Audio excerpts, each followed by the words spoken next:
All right, college coaches, adding your recruiting needs. One of the most important sections of your college coach account would be the recruiting needs tab.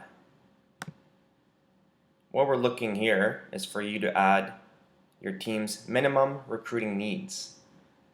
Also, if you're coaching multiple sports, make sure you go into each sport and add the specific recruiting needs for that sport.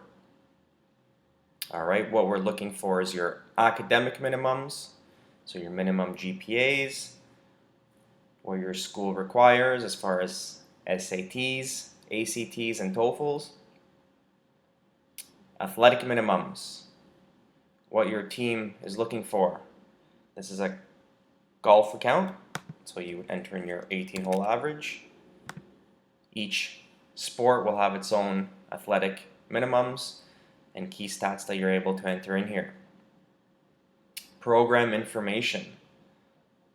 Let us know the team size, whether there's athletic or academic scholarships available, if there's any financial aid, and as well as if your program is fully funded or not.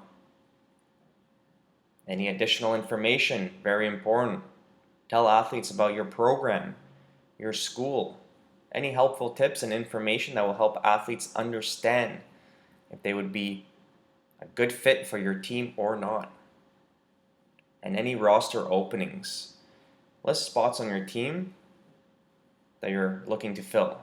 Include the year, position, and any details along with that. And then on the bottom of the page, hit save. Again, having your recruiting needs tab filled out is very important. Again, it's going to help the best fit recruits contact you as well, as they will know if they would be a right fit for your program or not.